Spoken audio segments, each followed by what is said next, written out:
Hey, and welcome to Somerset House's 2020 Assembly, a sonic terrains residency with call and response, which has led to this presentation under the Assembly programme with Loraine James and 4 other artists.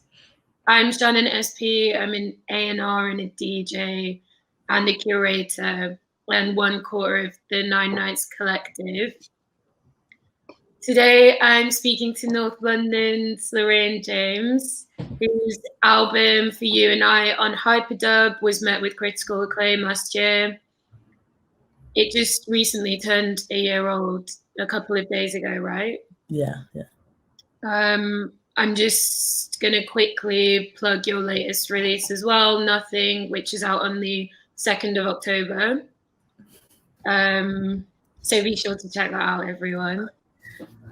But yeah, we're here today ahead of Lorraine's presentation of her new work made during this 4-month residency to just discuss the inspirations behind it, and it will be shown at 7 p.m. tonight after this conversation. So to start, I wanted to get a quick intro into your background and ask you how your experiences of growing up in Enfield impacted your musical practice and your sound palette.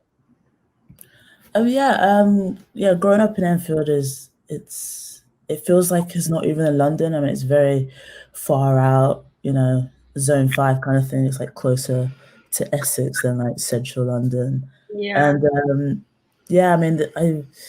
I think there was like a club around and it got like shut down in like the early 2000s or something. But yeah, I never, even as an adult, never went to any kind of club or anything. I mean, there isn't really much of anything around. You have to travel a lot of the time to get to somewhere with a bit more people or something. I don't know. But also, I guess like the population, depending on where you are, is kind of a bit older. So there's also that. It's a bit more residential, like family. Yeah, like you can go to like Enfield Town, which is like a lot of like older white people kind of thing, and then like you can go to like where I grew up in Ponders End, where it's like more diverse and the ages differ a bit more. Musically, I grew up listening to a lot of like soca, calypso kind of thing from my mom, stuff like that, and also just like random. Well, like a lot of R&B she used to do back in the day, and random stuff like Metallica stuff. But I guess what I was listening to on like the telly and stuff, I guess, was like the girl bands and garage stuff, and then I started playing video games, and it sort of went to like new metal and Linkin Park and all that, and just like completely wandered off. And then I was like 15, 16. Very eclectic, for sure. So basically, like, this project is made up of you like revisiting old tracks and reworking them for like this digitized environment. How did you decide which tracks you were going to revisit? I definitely tossed between a few. I mean, I've made quite a lot of tracks. I mean, even like this year I have. But yeah, it just was nice to go back a few years. And, sometimes I like to listen to stuff I did, like starting out making electronic music. And, but yeah, I started with something I made like 3-4 years ago, like the final year of uni, and on my first album Detail, which I also did for like my final music project at Westminster where I was studying. And yeah, just so at first, I don't know, I didn't know like what shape it was going to take. At first I didn't know it was going to be like tracks over the years up until now, kind of just like developed over the sessions. Yeah, I noticed from listening to your album for you and I and like your other works, you have quite a like free kind of like jazzy approach to some of your tracks are quite sprawling and jazzy and just like open. Yeah. So yeah.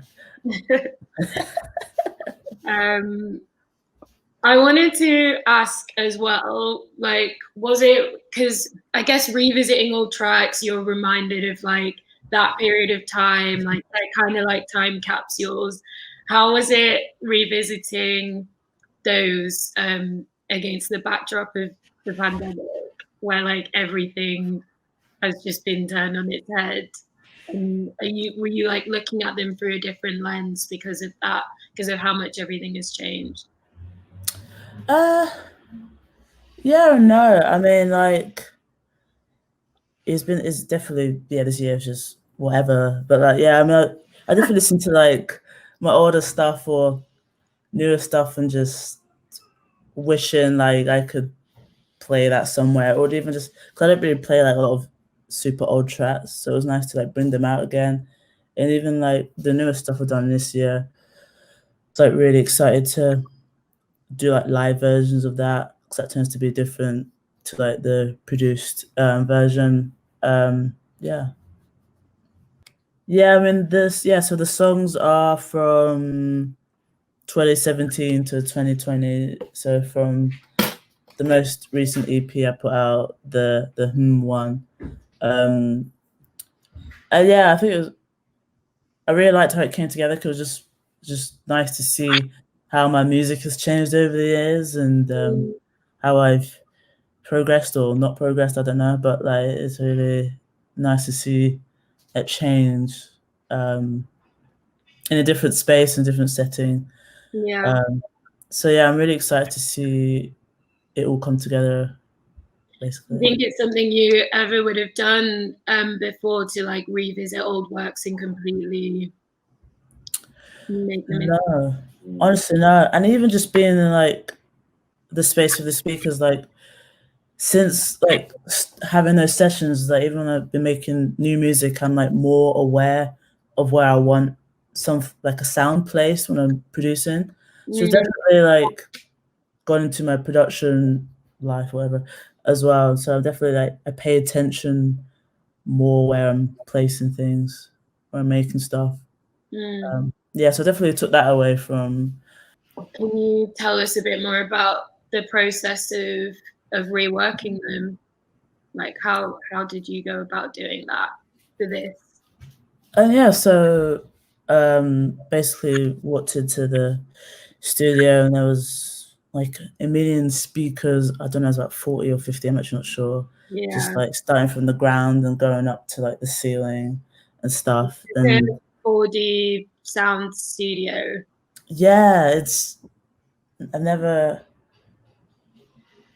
yeah, it's just so, I don't know, it's lots of speakers, I guess. But like Tom, who was also working with on the residency, he was like showing me pieces people had previously done on those speakers, and just like listening to, you know, I don't know, a guitar or something just being panned to the other side of the room or something above. And like, it was just really interesting to hear stuff in different places instead of just, left and right. It Yeah. was, all the way Surround. around. Yeah. So it was really cool. Like, in what way was working in a 4D studio different? I know it's obviously going to be really, really different from how you normally work, but did that present any challenges? Like, Yeah, it was really different for me. I mean, even when I'm making music at home, I literally everything's done in my headphones. So it's even kind of, I guess, like weird hearing my stuff outside of speakers, because like I said, I literally don't have space for like speakers and all that, so just everything's in here.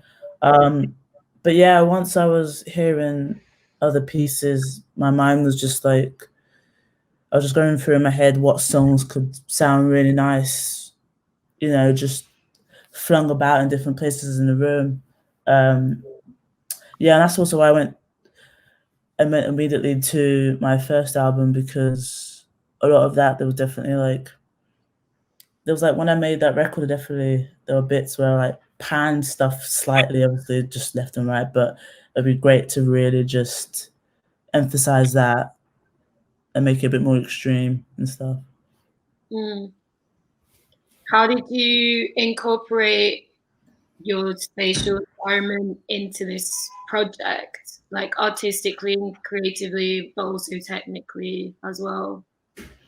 Yeah, so I spent a few sessions like with my music files. I made like Central and stuff, and basically just like reworking that, and so the structure was like different to the original, and it was fun also because I got to like manually like move stuff to where I wanted it in the space myself, which was really cool and difficult at times because it was like a whole new like software thing I'd never done. But yeah, it was really cool to be hands-on and just experiencing it, but also like feeling, because you're changing the arrangement and changing how it is, obviously like it just, I don't know, it just feels different. Have you been going onto any like online digital like music experiences? Yeah, like interactive things or live streams? Like has that kept you engaged during this time?